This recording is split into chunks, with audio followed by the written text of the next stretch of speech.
Okay, so sige. So I think, good morning. I think pwede na tayo mag-start, no? So we have participants from our partner agency, DTI and CDA. So actually, we have been conducting this online session with our partner agency since Tuesday, wherein we started with DPWH and PhilMec last Thursday, and gahapon naa ang ATI and DA high value crops, and then sa afternoon session ang Bureau of Animal Industry and National Dairy Authority. So this would be our third day session. So I think before we start, could we ask Ram for an acknowledgement of our participants this morning?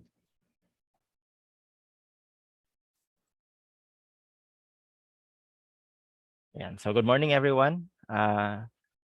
Good morning, Sir Dan. Once again, this is Ralph Estanio, the Project Development Officer 3 of Philippine Coconut Authority. I've been tasked to acknowledge our participants for this morning. And for the information of everyone, as mentioned by Sir Danny, we have two partner agencies here invited with us, namely the Department of Trades and Industry and the Cooperative Development Authority. So with that, allow me to first acknowledge our participants from the DTI, starting with Ma'am Claire Silva. Good morning, Ma'am. From DTI Misamis Oriental. Good morning, sir. Morning. Next, also from DTI Region 10, Mr. Jobert Maglangit. Good morning, sir. Good morning. Good morning, everyone. Yeah. Also, I would also like to acknowledge Miss Kimby Bakasma. Good morning, ma'am. Good morning, everyone. Also from DTI Bukidnon, we have Ma'am Daniel Ruth Ga. Good morning sa tanan. And then from DTI Camiguin, we have Ma'am Genevieve Turayno Peñalosa. Good morning, ma'am. Hello, good morning sa tanan. Ayan. Also from DTI Misamis Occidental, Ma'am Arim Mira, sorry. Good morning, ma'am. Good morning. Ay, sir. Sorry. Good morning, sir. Apologies. Nagtanong ako sa participants. Ayan. So, laba ko na miss from DTI. I believe that's all from DTI, no? Next up, I would like to acknowledge our invitee, our representative from the Cooperative Development Authority, starting with Ma'am Gilda A. Campis. Good morning, ma'am. And good morning, sir. Good morning, everyone. And also from CDA 10, Ma'am Marisa Katubi. Good morning, ma'am. Good morning, sir. Good morning, everyone. Okay, so next up, I would like to acknowledge our provincial counterparts, which will be the focal persons of the CFIDP. From PCA Bukidnon for the component or the project component of Coconut Farmers Organization, we have Miss Crisel Piliaguno. And for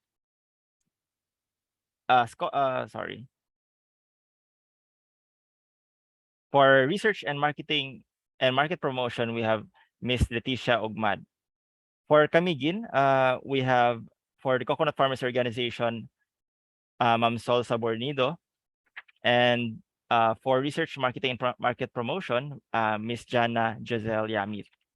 And for PCA Lanao del Norte, our focal persons for Coconut Farmers Organization is Engineer Jamal D. Ali. And for research and marketing and market promotions is Engineer Jamal D. Ali also as well. For PCA Misamis Occidental, our focal persons for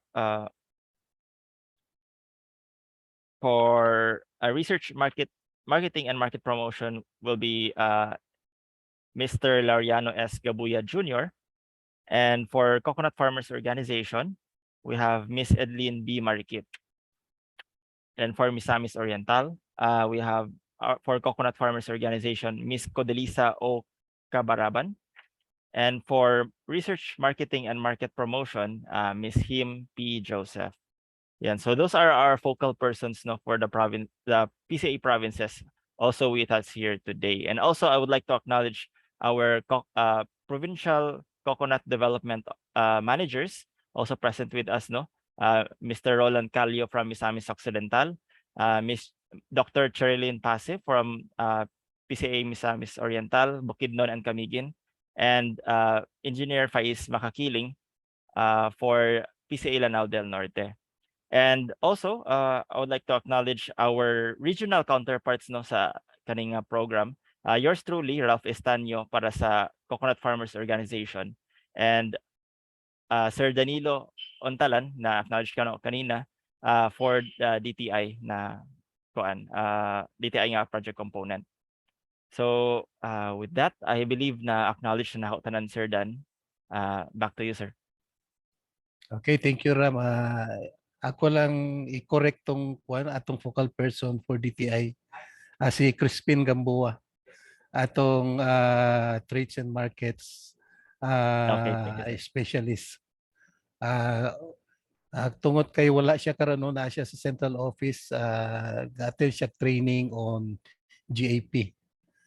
So before I will give you back to Ram for the updates of CFIDP, I would like to greet us, the PCA 49th PCA anniversary today. So happy anniversary sa atong tanan. So Ram, kindly proceed with the updates on CFIDP.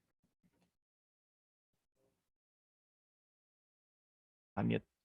Ayan. So once again, good morning, no. Allow me to give a brief or short update, no, regarding sa developments sa atong Coconut Farmers and Industry Development Plan. So as I mentioned a while ago, the CFIDP is comprised of a lot of partner agencies, no, and we have 2 partner agencies invited today, and we have more than 13 or almost 13, no, partner agencies nga participating sa aning development plan nato.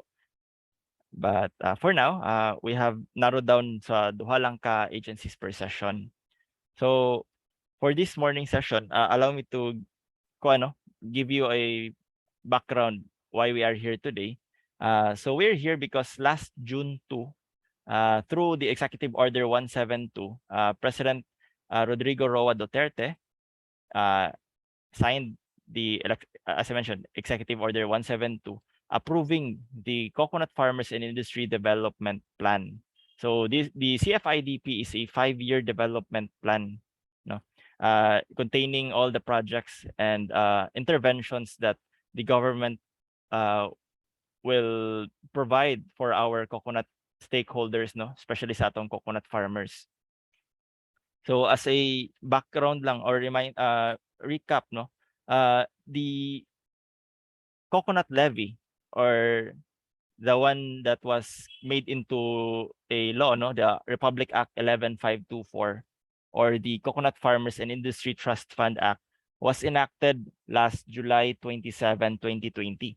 And along with that, PCA was mobilized to generate or to prepare the Coconut Farmers and Industry Roadmap for 2021 to 2040. Now, with that plan, the CFIDP was created, no, the Coconut Farmers and Industry Development Plan. So as I mentioned a while ago, the CFIDP is a 5-year plan. Although RA 11524, or the Coconut Industry Trust Fund Act, will continue for 50 years, CFIDP is only good for 5 years. So every 5 years, gagawa tayo ng CFIDP, no. So for the first 5 years, starting this year, 2022 to 2027, 26, ito yung magiging Biblia natin, yung CFIDP. With the hope na, I hope na na-provide na rin yung copies sa ating partner agencies, no, galing sa ating regional central offices. So later on, we will be going into detail, no, kung ano yung nakalagay diyan per partner agency. And yun nga, based with the signing of the EO 172, all of this can be implemented na, no, starting this year. So national program components of under CFIDP is medyo marami talaga. And in fact, nakalagay dito yung specific project components na ating partner agencies, no. For example, on support number 7, support services, we have research, marketing and market promotion. Yan. And then for sa component number 2, we have the coconut farmers organization and development. So diyan papasok yung partner agencies natin from CDA and DTI. So the conduct of CFIDP or the crafting of CFIDP had been a tedious one, no. It has undergone many iterations na, and a series of workshops and harmonization has been conducted with the partner agencies natin sa central office mainly, no.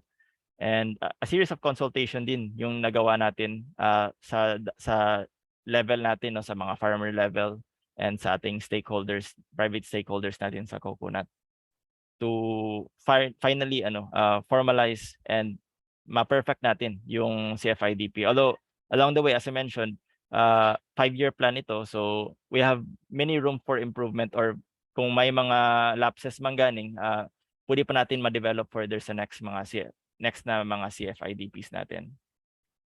So yan. So it has undergone financial management, risk management planning, monitoring and evaluation, then nakagawa na rin tayo ng CFID reporting structure, and then lastly yung breakout session for convergence and delineation of roles. So ito yung ginagawa natin ngayon na ma-formalize, ma-cascade natin sa especially sa provincial level, no, kung ano yung magiging roles per partner agencies and sa PCA din as well. So I believe that is all sa aking short recap, no, or backgrounder on the CFIDP. So I'll turn back the mic to Sir Danny. Thank you, sir. Thank you, Ram. So upon the issuance of Executive Order number 172, our office has assumed that our partner agency has already been provided with the final CFIDP. So we would like our partner agency today to kindly give us an update or a presentation with regards to their project component. So I think we could start with CDA. Ma'am Marisa. Sir, sorry. Nag-alternate naman ko because the focal person is right now undergoing attending a seminar with civil service. Okay, So I will be here to observe and feedback to her whatever are Okay. the agreements Sige, can ma'am. come up. Yeah. So anyway, kay si Ram, Boy Scout man siya, laging handa. And I don't think I'm not so sure if you have the copy of that development plan. So since we have already a copy, ma'am, I would like to ask Ram to do the presentation in behalf of CDA. Oh, and Sige, can we have Ram. a copy of that development Yes, ma'am. plan? We will furnish you a copy. Okay, thank you. Ayan. Okay, so allow me to present, no, the project component of Coconut Farmers Organization and empowerment through cooperatives, no, under CDA. So this is based on the existing CFIDP plan that was furnished to us last week lang po. Last week lang din. So bear with us na kasi in a way medyo naninibago pa rin kami sa industry, sa development plan na to. Hindi pa kami masyadong familiar. However, rest assured we will provide a copy to the partner agencies din for their perusal. So yung project description na nakalagay under Coconut Farmers Organization Empowerment through cooperatives is, allow me to read, no. The general objective of the Coconut Farmer Organization and Empowerment through Cooperatives program component is to organize strong and self-sufficient coconut farmers cooperatives operating viable agribusiness enterprises, providing tangible economic opportunities and benefits to its member coconut farmers, and adhering to the principles of cooperativism. So yung mga objectives nila is number 1, to assist in increasing the productivity and income of coconut farmers cooperatives and its members through providing livelihood opportunities and integrate supply and value chain process in their business operation. Number 2, to enhance the entrepreneurial skills, managerial expertise, and technical skills required for the efficient operations of their cooperatives. Number 3, to be a competent and responsive member of the cooperative and instill patriotism in every heart of the farmers, to synergize in the mandate of the authority, implying that their productivity to uplift the standards of their cooperative is mandated to sustain our overall integrity. Number 4, upgrade technical skills of coconut farmers on coconut production and processing. Number 5, encourage and assist coconut farmers groups or organizations to organize into cooperatives or join existing cooperatives. And number 6, assist in marketing their produce through online market platforms and digital technologies. So as you can see, yung objectives ng CDA under CFIDPs actually mirroring lang din sa kanilang mandate. And perhaps I think they're very familiar with these objectives na rin kasi bale pinapractice na rin nila ito sa mga projects nila ngayon. So ito yung magiging development framework, no? This shows the project implementation framework with the problem areas predicated on the premise that coconut farmers are largely unorganized.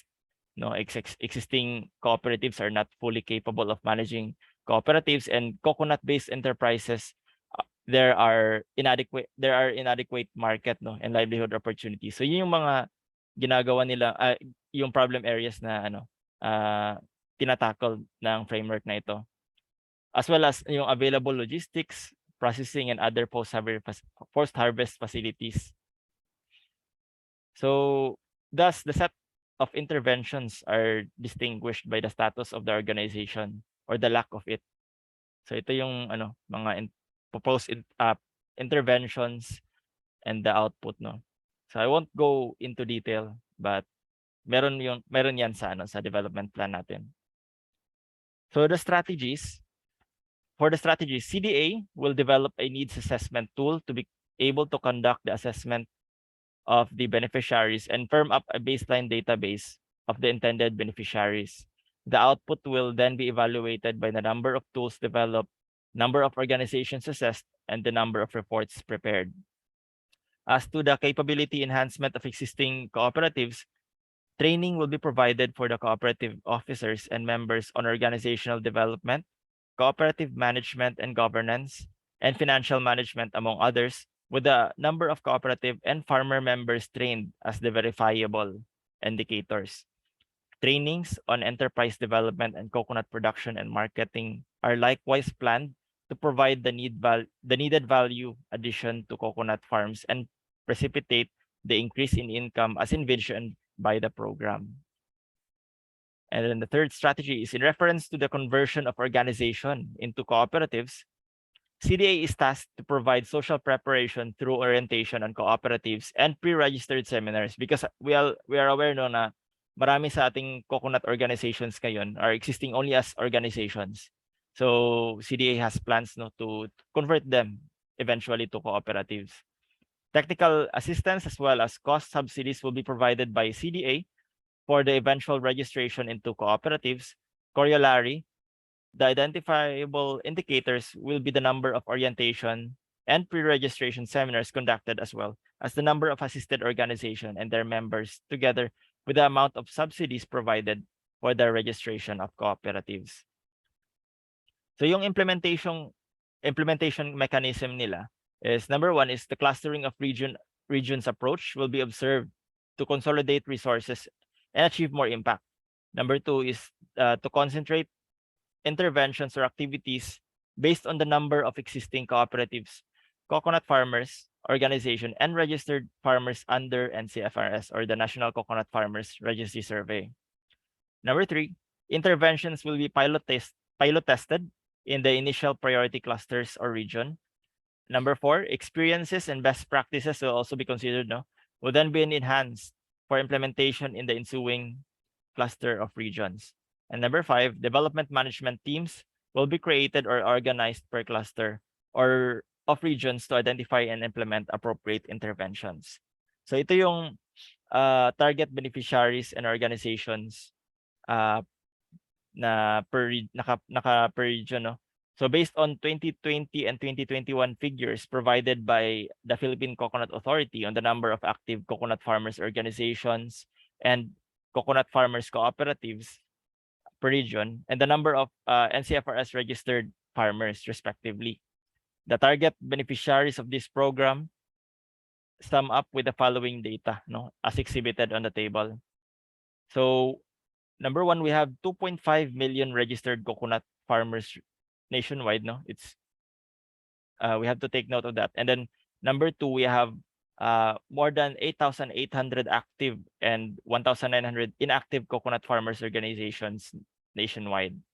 And it's also good to note na 783 yung active na and 145 only ang inactive coconut farmer cooperatives. So those are datas as of August 28, 2021 for the NCFRS and as of December 2020 for the active CFC and CFOs. For Region 10 pala, we have 130 active cooperative, while we have mostly dagan jud ato ang farmers organizations. We have 612 farmers organizations in Region 10, and only 130 of that is cooperatives. And we have an estimated 153,050 coconut farmers. So this data is still for updating kasi sumobra na ata tayo ng 200,000 coconut farmers as of now. So as for the annual target beneficiaries for coconut farmers organization and empowerment through cooperative program component based on the absorptive capacity of CDA, ito yung bali magiging basis natin. So for year 1, we will be although this is the nationwide target, so yung nakalagay dito regional target to be multiplied by 0.93, so to get the ano yung magiging regional target natin. But nationwide, 893 CFCs will be served. Then year 2 ay mag-i-increase yan until year 5, 1,745 na. So a total of 6,282 farmers cooperatives will be assisted or served. As for farmers organization to be organized into cooperatives, for these 5 years we have targeted 1,917, and then for farmers formed into new CFCs, we have 1,252.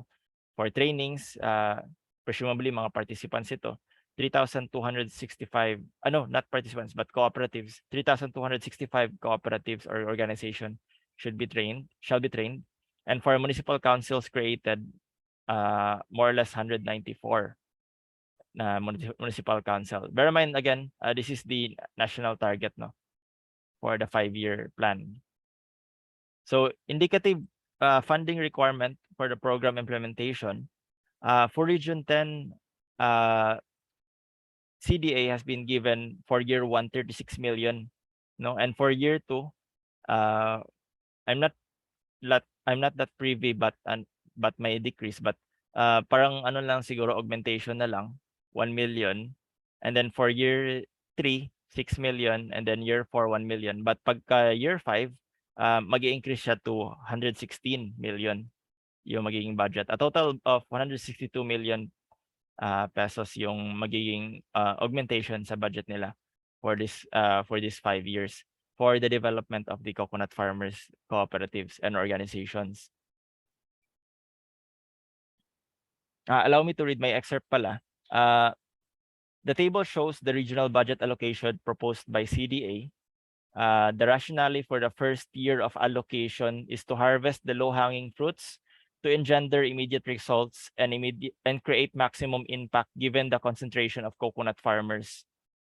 Region 8 has the highest allocation, followed by Region 9 and Region 6 due to the establishment of processing facilities. No, Philippine Coconut Farmers and Industry Development Plan, and then Region 10 to 13 come next, while Region 1, 2, and 3 and above, the National Capital Region, had the lowest allocation. Ayan. So I think that will be all for the presentation. I would like to hear siguro from CDA, no, on any comments or any reactions regarding the Okay. CFIDP plan po. Sir, the development plan is motherhood statement man lang yan, very general. Do we have a regular or specific activities to come up with action plan per year together with the other partners so that we can synchronize all our acts? Actually, yung Or we can do our own, which is my targets man, but it would be nice if we can also touch base with other agencies para ma-synchronize yung acts natin. Actually, ongoing po yung crafting ng operational manual natin, especially sa part ng PCA, kasi yun nga, we will be juggling a lot of projects, no, coming from different partner agencies. So kinakraft pa yung operational manual natin, and yung target date nila na matapos is next month po. So eventually that will be our guide, no, and how we can proceed on yung sinabi nyo nga, linkaging with other partner agencies para din efficient yung implementation natin sa programs. Perhaps Sir Dan, you can add any comments din po. As requested by Ma'am Marisa, no, I think we could go back to our regional CFIDP. Since dito detalye ang a series of activities that CDA would handle. And for information, we have already, di ba, nakahatag na data kang kuan Balaba?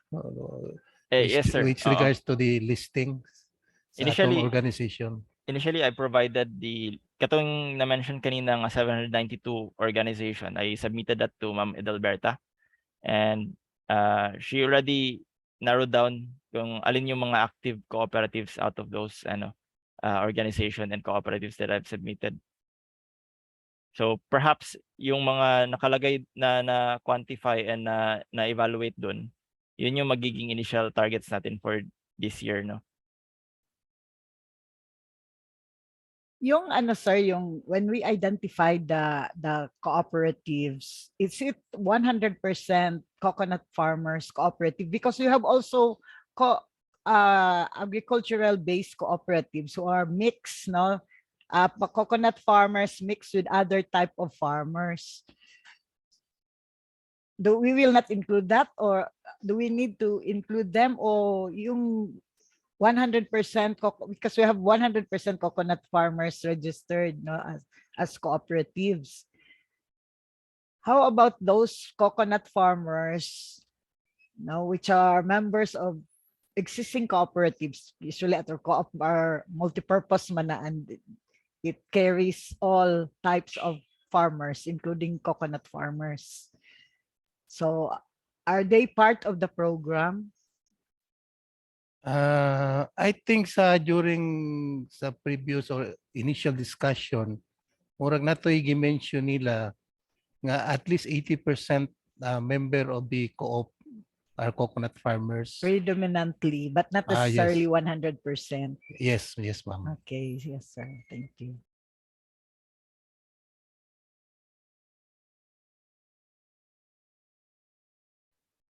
Do you have any reactions din from our provincial counterparts? with regards sa presentation. Free wheeling discussion lang po ito, no? So pwede tayo raise lang ng hand para makapangot. Or pwede ko i-express ko lang yung apprehension. Yes, ma'am. Yes, ma'am. Like for example, the program will start in the middle of the year. So can we yung deliverables ba we're afraid that we might be able to deliver, no, considering the very limited time that is no the remaining months of the year. Ang online is how, considering that this is on top of our regular activities that we are having the office and the staff complement available, which is very lean man kayo ang CDA. So I hope that we can sit down and really get what is the concrete na deliverables expected from us with the limited time we have. Okay, aside from PCA, we also have the Filmec na partnership. Marami kasi partnership na wala kami magagawa because it has downloaded to the regional office, no, from the head office. So we need to fine tune, take a balance of the things, our resources, our time to be able to effectively deliver the things that are expected from us, no, in this particular project. So pero ma'am, wala pa ni siya cascade sa inyo, no, gikan sa inyong central office. Ang gipang prepare lang, sir, di ba? Like for example, like on the financial aspect, we were asked to open an account, yun lang. But as to the details on what would happen in the next few months, no, until December, wala pa'y concrete na, I don't think na may concrete na mga Sige ma'am. So I think we have to meet again. Then I think Yes. yung i-activate gud siguro nato ang atong local na if there is a management team to handle this, no, composed of different agencies involved, mas maayo kay para klaro ang atong direction. Okay, sige ma'am, we will take note on that. Thank you, sir.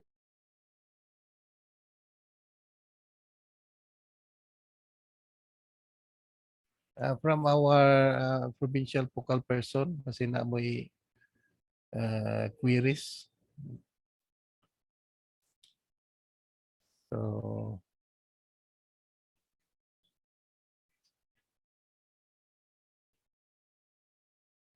Ma'am Marisa, yung focal person po natin sa CDA for Region 10 na CFIDP po is si Ma'am Edelberta. Edelberta. Okay po. And she's carrying with her so many programs like tie up with the DSWD, with BFAR, everything, all because siya lang talaga yung tao, one man, no, section. That's why we are also trying to strategize, no, to how we can tap the other stuff in the region na pwede can assist her in the implementation of these various programs. With our meeting with NDA, ma'am, gahapon, manager just inform us that they will be hiring personnel for this activity. So part sa ang funding ato, part sa katong gi-download sa ilang CFIDP Okay. funds. So we will Basin be, naagyapon sa inyo pwede, na siya. are we allowed to do that? Like for example, mga murag project-based na mga staff to help Betty out in carrying out all the important activities. Tara, Siguro ikuan lang siguro sa inyong head Oo, office, ma'am, kung unsay plano nila dito. ang plano, no? Oo, kay sa NDA mo nang gikuan sa ila, no, gigan sa central office. So na sila hiring. naay kanang COS for this Yes, particular yes. project. So if we will be allowed, then that's better kay murag ma-is out ra gamay ang burden sa focal person. Not only the CDA is experiencing it, even kami sa PCA. So we also need additional personnel Yes. to look upon this CFIDP. Lagi Labi na kay gini sa monitoring na. we cannot Grabe also na. afford to fail, no, in this particular program kay dako kayo ang funding sa government. Yes, ma'am.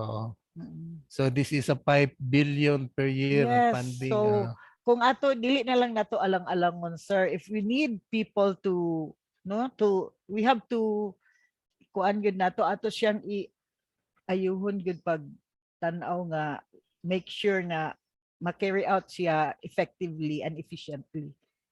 Kay it would be a waste of resources kung half-baked siya pagka-implement. Bitaw. Yes. Sige, ma'am. Sige. Ma'am Marisa, we have a question from PCA Misamis Occidental. Pwede ba ma-accredit ang PCA as an accredited lecturer for cooperatives and cooperativism? Kay daghan po naka-undergo og trainers training on co-ops nato. Ako, we would be glad to multiply ourselves by accrediting mga other agencies.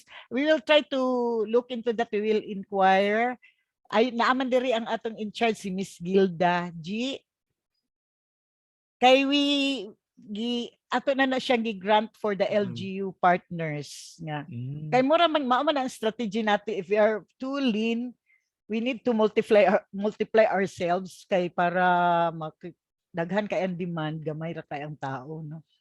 So akong itawagon lang si G kay it is under their Good morning. kanang G naay question ang taga PCA if they will be recognized as accredited trainer for this particular project to handle the trainings that we usually give to cooperatives. Para lang matabangan punta kay we cannot Pwede ba yan siya for PRC CPD requirements? I think murag sa ang in the past nago dili ko familiar karon sa unsay policy sa central office, no, pero in the past if you have the MOA, no, with a particular agency, murag part na siya sa agreement that kanang magkuan kan mga they can handle trainings as long as they follow the modules and the ang standard lugar nga atong ginasunod for in conducting trainings. Unsa may kuan ana G karon sa Crit D in accrediting partners as trainers? For this Tijak, for this kuan lang kanang project of PCA, siguro we will look into the MOA kasi kung magpa-accredit gyud sila as training provider kana kay naam gyud tay requirement ana, di ba? And they will be accredited as training provider, so tanan nato mga co-ops pwede na sila maka coconut farmers or non-coconut farmers. Pero for this activity, I think kung taas mo siya na process, kung mo pa-accredit pa sila. Siguro maghimo na siguro taog agreement o MOA na for this lang, pwede ta makig-partner with other agencies para ma-provide na to og technical assistance or kanang kaniya tong mga gipang assist ng mga farmers, coconut farmers. I think ang mabuhat ra siguro ana is when ma-identify sila pool of trainers and maybe CDA can conduct a trainers training para ma-pass on lang ang module o ang mga methodologies how to go about in the conducting those particular trainings. Ana lang siguro, sir. So we will try to ask our central office how to go about it, no? Nga, pero you have done this in other partners. So walay reason, especially in this particular project, na dako kayo nga project, no? Pwede ra siguro ta. So mangayo lang ta og dispensation from them. Yes, ma'am. Because at some capacity kasi, we have extension workers and they're Yes. already Oo. conducting mga Mga community trainings. organizations Yes. sa area. So, And you have mm-mm. more presence in the area than us. Kay kami, one per district ra gyud, one CDS per district. Yeah. Pero kamo, you go as far as up to the barangay, no? Yes po. So pinakakuan yun na siya, pinaka-effective way of delivery. Mm-mm. Sir Dan? Sige, so I think nakuha naman nato ang kwan sa CDA, no? So kung napay pangutana no ang kwan atong uban nga focal person sa province, kung wala na, so I think let us proceed with DTI. So thank you, Ma'am Marisa. Thank you po, sir. So for our next agency to give us an update or presentation of their CFIDP, could we have DTI 10 from the regional office? Yes, Sir Danny. Good morning. Good morning, everyone. Actually, PD Jane Tabukan, our lead for this particular project, is currently not with us right now. But basically, for DTI po, initially, we have submitted to our head office like the beds or the physical plan. But as to the downloads of funds, we are still awaiting for that one since they will require specific proposals. Like for DTI, first off, we need to download or secure a copy first of the CF IDP. And then after which we will be able to do our proposals. Initially, what we have, since it's under research, marketing, and promotion, the following activities, this was even last year na indicate under this particular component is, of course, for DTI, we have the trade fairs, conduct of trade fairs, and then under product research and development, both for food and non-food, there's product dev and product standard, and also we will be conducting investment and technology forums, product packaging and labeling support, the promotion of multimedia, as well as market matching activities, and certifications such as FDA compliance. So ang amo na lang ani, sir, because as also with CDA, we only have like second semester for these to comply. We also have to verify the budget allocation, since initially ang among na-submit na katong mga beds with all the financial plan is 14 million, but I believe sa CFIDP it's around 16 million ang naka-allocate for this year sa Region 10. So that's the first thing that we have to do, is to validate para ma-check na mo, and then if we need to do revisions, because it's gonna be from our head office, Bureau of Treasury will be needing support. So kana lang for now, Sir Danny. So our counterparts from the provinces are here as well. Firstly, wa pa pud ni sila nakasecure og copy of the plan. So muna siya first off. So hopefully within the day, once makasecure ko, I will be able to provide copies of our provincial counterparts. And then for DTI, I believe we will be conducting also a separate meeting for this para mahanay na mo as to the implementation of the projects in line sa under research, marketing, and promotion. So mula na for now, Sir Dan. Okay, thank you, ma'am. But since may copy ato, so just like Ram, Boy Scout put ko. So nakahimo ko, naka-extract ko information. So ako, kung with your permission, ako i-present ko siya, no? Sige sir, mas maayo po para at least nami idea or brief Okay. overview Ah, what's the sige, plan sige. all about. Thank you. Okay.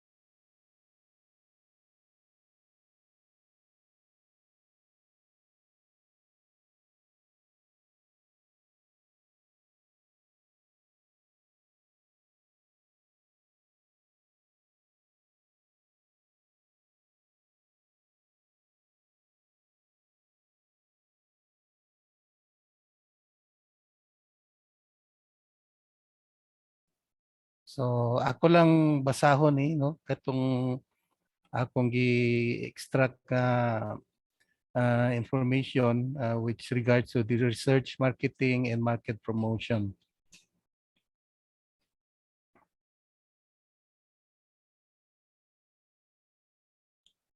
So for the project description, as provided under RA 11524, the research, marketing, and market promotion sub-program components shall be implemented by the Department of Trade and Industry under the Bureau of Micro, Small, and Medium Enterprise Development, which is one of the bureaus of DTI under the Regional Operations Group. Under EO 133, the DTI serves as the primary coordinative, promotive, and facilitative arm for trade, industry, and investment activities. It acts as the catalyst for intensified private sector activity to accelerate and sustain economic growth. In the implementation and monitoring of the National Coconut Farmers and Industry Development Program, the DTI BMS MED shall initiate, implement, and monitor projects and activities addressing the needs of micro, small, and medium enterprises in the areas of marketing and training. Other DTI bureaus and attached agencies shall also actively participate in the implementation of the aforementioned national program. The research, marketing, and market promotion sub-program component is congruent with and supportive of the activities under the Innovative Research, Community-Based Farm Development, and Shared Facilities Program components. So, ang strategies, number one is the market research.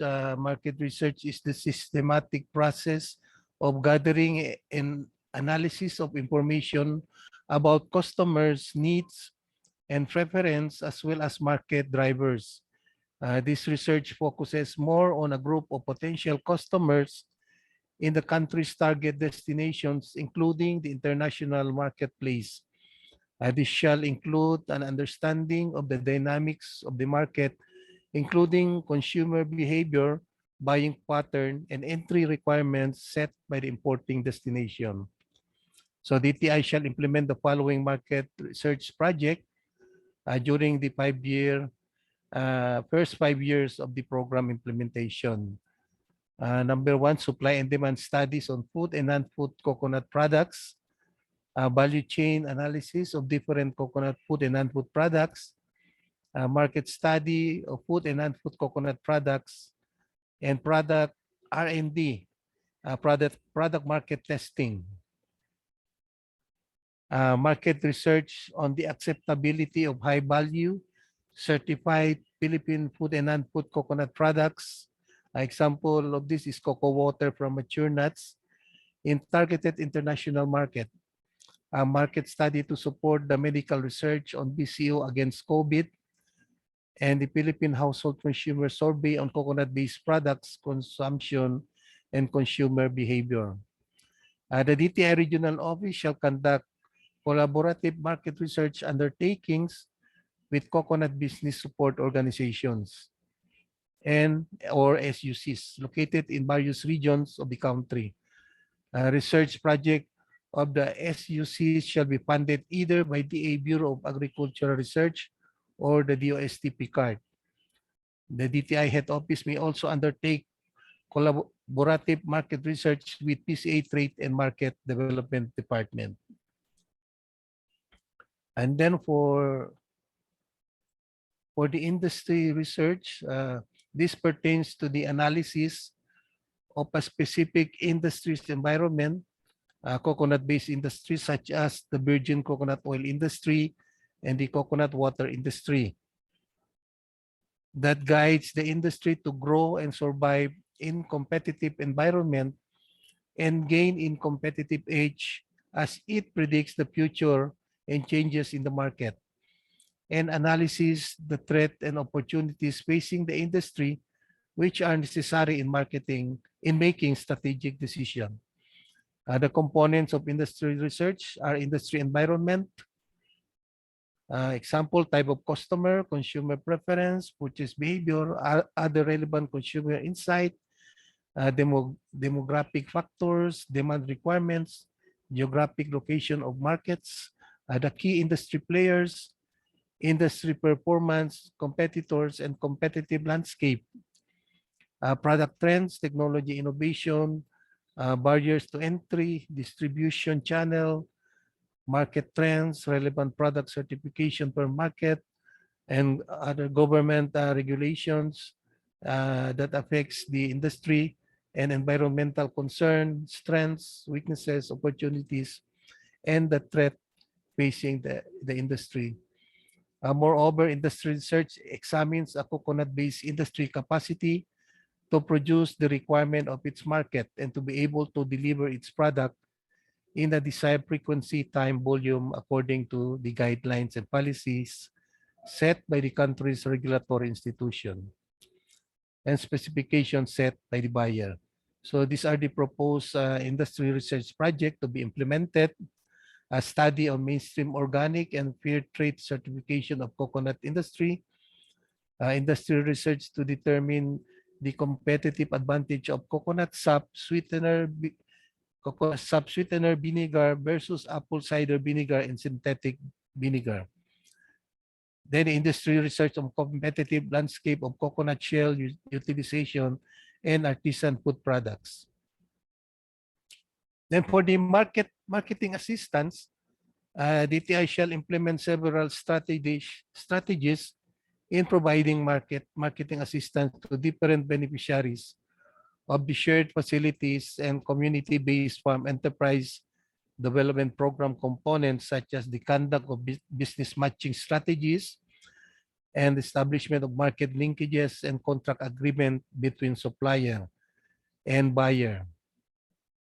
The provision of market technology financing linkages, the conduct of trade and investment promotion and facilitation, capacitate MSMEs in digital transformation and onboarding in e-commerce platform, the provision of assistance to coconut cooperative and farmers organization in product packaging, as mentioned by a while ago by Ma'am, packaging, labeling, and barcoding application. Then provision of technical assistance for establishing geographic indicators and branding, trading hubs, one-stop shop, and trade and market information system. Facilitation and assistance on the product certification and business registration. Then the conduct of market intelligence and inbound and outbound trade missions. And last is the provision of assistance to market cooperatives and farmers organization in preparing business and marketing plans and rendering business and marketing advisory through the DTI Negosyo Center. So these are the DTI proposed marketing assistance, the Philippine Raw Material Supplier Portal. So the Philippine Raw Material Supplier Portal. Number 2 is the marketing material for Go Local, MSMEs engaged in marketing, manufacturing, and processing of high-value coconut-based products. then the regional registration to fame, the development of investment prospectus, value proposition for the prioritized high-value coconut products per region, and development of regional supply database for the coconut industry. Then we have also the market promotion. Also, this would be domestically and international market promotion. So for the domestic, the intervention will focus on promoting the efficient marketing of coconut food and non-food products through the conduct of marketing events such as trade fairs, in-store displays, showcases, and local trade missions, expand and strengthen linkages among MSMEs through information exchange and other market matching related activities, and create awareness of domestic marketing opportunities for new projects, technologies, and investment. So under the domestic market, no, na sila propose project, hybrid baksakan special project for coconut industry showcase. And then this antenna hub, wherein this is a facility that helps MSMEs test market their coconut products, including the intercrops such as cacao and coffee products, as well as dairy products. Then for the international markets, so number one, we had the business to business or B2B meetings. Under the B2B meetings, we have the outbound business matching mission, wherein the major objective of the planned outbound business matching mission of the DTI Export Marketing Bureau shall be to promote local products and bring local companies into the forefront of the global marketplace. Outbound business matching mission are participated in by export-ready companies, would-be exporter, or local suppliers needing exposure in the global market. And then number two, the inbound business matching mission. This is another major business matching component of B2B, which is aimed at promoting local companies by bringing foreign buyers. Example, big importers, huge overseas consolidators, and direct buyers to the Philippines for business meeting. Then we have also under B2B, online and virtual B2B. Then we have also the in-store halal marketing and promotion. So this market and promotion activities for halal certified products of the Philippines shall include in-store promotion in countries like Dubai and Gulf Cooperation Council, participation in Malaysia International Halal Showcase, which is the world's largest halal exhibition. So the participation in this activity shall be open only to companies that have an existing halal certification, pending and ongoing application for halal certification. So non-halal certified companies may be considered only in markets where absence of certification is allowed. And then for the criteria in selecting the beneficiaries, the priority target beneficiaries for the research, marketing, and market promotion sub-program component shall be PCA, registered farmers organization, and cooperatives, particularly the beneficiaries of shared facilities and community-based farm development program components, other MCMEs, and individual coconut farmers, including farm workers. Other beneficiaries of DTI marketing assistance shall be potential buyers of raw and processed coconut, coffee, cacao, dairy, and meat products, such as big processing industry, institutional buyer, consolidator, exporter, and would-be exporters.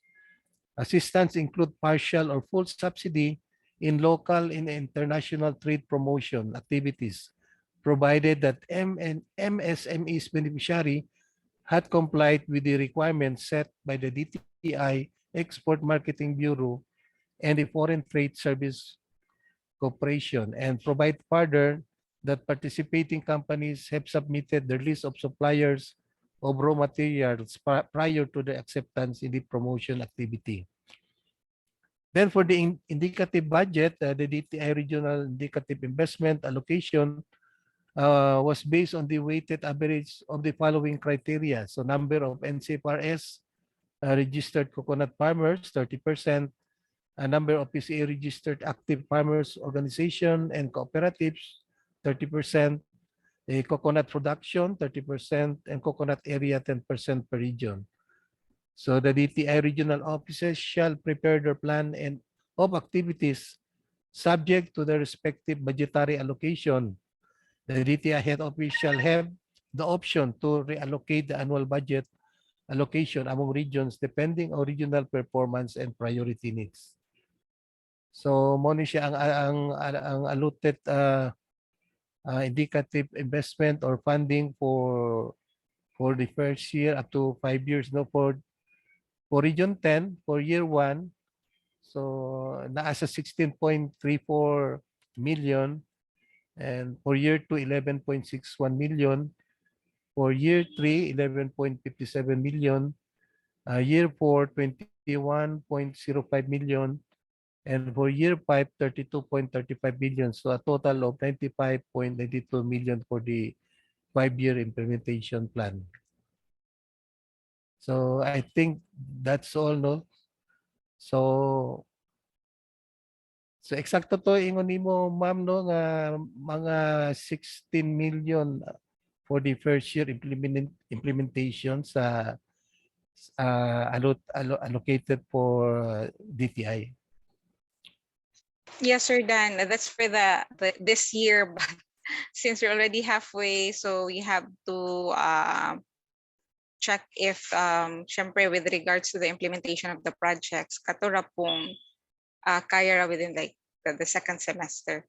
So as what I've mentioned, of course, DTI will have a separate meeting on this as to how we will be able to go about the proposals prior to, of course, the downloading of funds. We will be sending our proposals to BestMed, and then they will be consolidating it and then forwarding it to, I believe, Bureau of Treasury for approval, and then dayan mag-download of funds. So for any updates, of course, we will be coordinating as well with the if there will be collaborative activities on this. But thank you for the presentation as to the plan under DTI's bali ang katong mga interventions for this particular CFIDP. But definitely within the day, we'll be able to secure a copy of that, the seafood plan. And then we will disseminate it to our provincial offices. And then from there, we will be able to start working on with our proposals for the different activities. I think we could provide you the link, ma'am. Sige, sir. So ma-download. Actually, ang gihatag sa mo, final naman to, Ram, no? Final CFIDP. Katog yung gi-aprobahan ni President Duterte. Sige.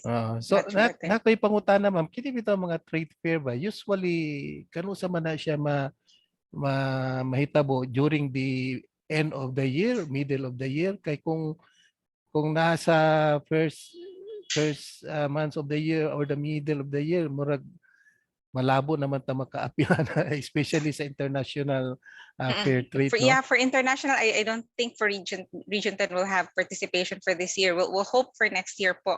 But as for the regional fairs, this coming August, we will be having the annual regional Kahimunan Trade Fair. It will be held physical fair na siya. So for the past 2 years, we have been doing it like online lang, virtual fair. So for this year, nibalik na tawag physical fair. So we will be having promotions as well on that. It will be participated by MSMEs from the 5 provinces of Region 10. And then that's one that's on a regional. I believe for our provinces, they have separate trade fair activities. I'm not sure for Miss Ok, they have buhat sa Miss Ok. Camiguin has Ugmad later within October, I believe. And then for Bukidnon, they have their Madagaya Fair. So I believe they will be, Daniel is here. Most probably they'll have another one, I guess, in December. For Miss Or, hopefully they'll have one provincial fair for this year, later part of the year. So that for the trade fair, I believe natay ang participation in that one. But since for the regional fair, August naman, so we're not sure as to the downloads of funds if kaya pa. But if ma-download just ato, then we can actually work it out with our provincial offices. Okay, ma'am. So, salamat, ma'am, no? So, natay na may pangutana gikan sa atong mga focal person.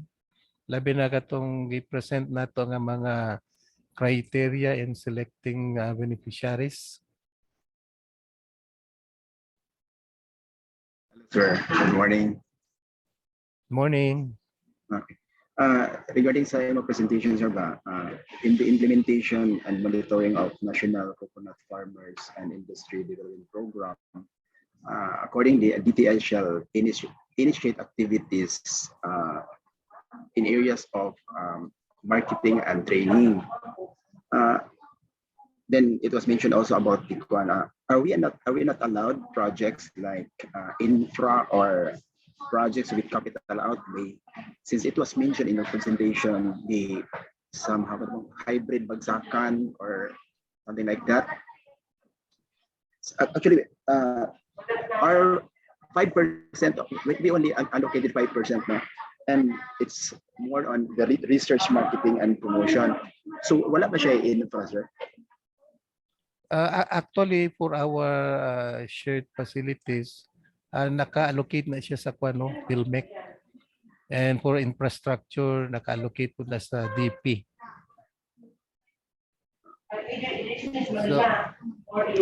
So more ang DTI more on katong sa training, katong mga trade fairs. Okay.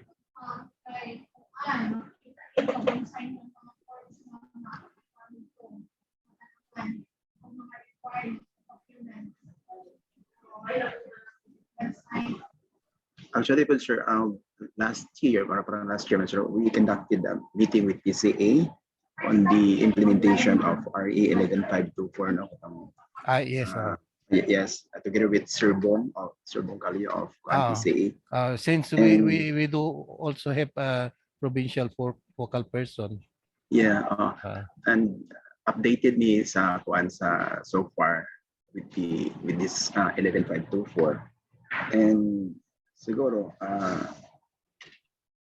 as what can be Ma'am Bakasma said earlier, it's more on we just wait for the funds, downloading funds. Okay, sige.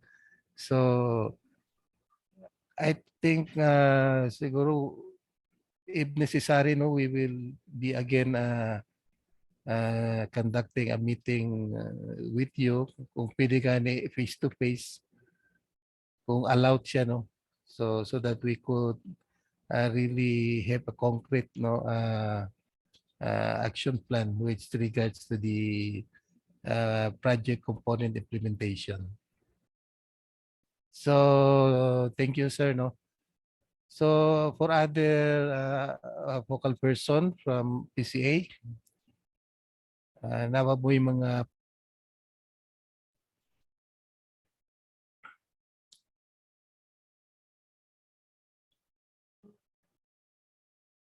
murag wala naman siguro, Ram. So I think that this conclude our morning session. But before that, sir, nalang ko yung mga parting statements.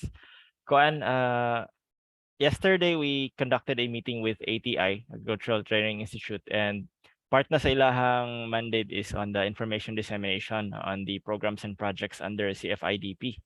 And with that, next month, actually, they will be hosting the information caravan. So that will be conducted that will be conducted every provinces. And for advanced information lang po, nawala akong notes. Anyway, June 18 to 23, I believe are the schedule for every provinces na schedule starting with Bukidnon. Wala lang akong notes. But advance info lang na siya kay ATI hopes na maka-participate or maka-join ato ang participating agencies to help disseminate their programs and projects, no. Kay for the past few months and years na taon-taon na kita walay conduct sa information caravans. And I hope this will be a venue para sa ato mga participating agencies and implementing agencies nga maka-disseminate sa ilang programs, especially sa programs under CFIDP. So hoping na maka-join na to mga agencies, other agencies po aside sa MUA. And malang to siya. And then also we're by the way, letters will be sent sa ato mga participating agencies from ATI. So we did not to worry. Advance info lang ni siya sa kuha. And then another note po is we're planning actually to create a group chat para mas ma-coordinate nato ang mga information. Maybe initially akong plan is through Messenger. So mag-coordinate na ko one of these days sa inyong mga profile makahaana para dali ako maka-contact, no. I think we have a concern from Ma'am Marisa. Ma'am, you acknowledge, Ma'am. Idugan ko lang ng question. Do you intend to produce mga AVP? So in the promotion of the program, that Yes. would help, no? Mga Yes, visual na promotional materials. So that we can include them also in our mga consultation, mga forum, plugging, no, about the program. Actually, ma'am, we have in coordination with ATI and ang central office po namo karon ga-package sila. They actually have a visual style guide po nga mga banner, mga promotional materials kana mga sanina sa atong mga logo, sa atong mga presentations, complete na siya. So ato na siya i-cascade po sa inyo, ha, ma'am, para kung mag-reproduce man ganing or kung naamang ganing mga videos nga amo na produce na namo. Actually nami briefer nga naka-Bisaya na ganing siya. Although kuan lang to siya murag general, dili siya specific per project. But pwede na pud to nato siya ma-disseminate, no, sa atong social media platforms. Kay kuan na pud to siya native languages na. But we do have mga media materials we can publish it in our Facebook page for wider dissemination. Oo. Sige. Also, yes, Sir Bong. From Misamis Occidental. Yes po. Ating katong sa aras kilitaw because ang pilot at to kay isang Occidental Manila ng Norte. Kung unsay ilang kuan, sila mag-present, sila anchor sa radio program. Then siguro na mag-supply sa ila og mga information. With regards sa imong question, Sir Bong, kuha na siya. Kanang ang ATI ang mag-anchor sa program, but ang resource person will be coming from us. Mo lang to siya, ang agreement. Sa yung program, dili ko tayo mag-contact sa mga radyo, sila ka sa DTI. Sila na, oo. Mag-kuhan lang yun, mag-coordinate lang sila sa ato, sa ato ang teacher, kumbaga, para sa School on the Air program natin. Opo. Napabaylaan concern. So before siguro ta mag-end, may I invite everyone to turn on your cameras para documentation purposes lang ba. Na kita niyo mga handsome and pretty faces po.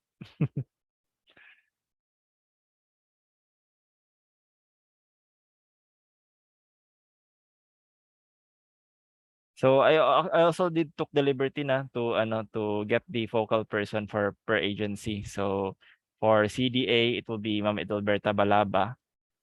And then for DTI, si Ma'am Kimberly Bacasma and si Ma'am Jane Tabican. Yan, PD Jane Tabican. So that will be noted, no? Dinade ikaw ang Sir PD Jobert. Jane Marie Tabucan siya, sir. Tabucan. Sorry Marie po. Tabucan. Yes, Noted, ma'am. Thank you. Dinade ikaw, Sir Jobert. Sunod-sunod pag wasinakay ka, masaya na pug ka. Anyway, since naka-on na tanan camera, so tanaw ta sa atong cameras, no? 3, 2, 1. Ayan, another one. Okay, so once again, thank you very much, no, sa atong mga partner agencies sa Sir Ram, ang pag-attend. kuan ha, katong copy of the Yes, ma'am. development plan. Development plan and kuan mga visual aids Asam na natin. i-email lang ninyo to Edelberta. I believe na ako email address ninyo, ma'am. Mo pa maning ko ano, r10@cda.gov.ph. Noted. Thank I think we you. could also provide DTI RAM. Yes, ma'am. Yes, sir. Appeal na sila. Okay, sige. Thank you po. Thank you. Thank you. Okay. Salamat. Thank you very much, ma'am. Bye-bye. Sir. So, unya na po hapon, 1:30 for TESDA and CHED.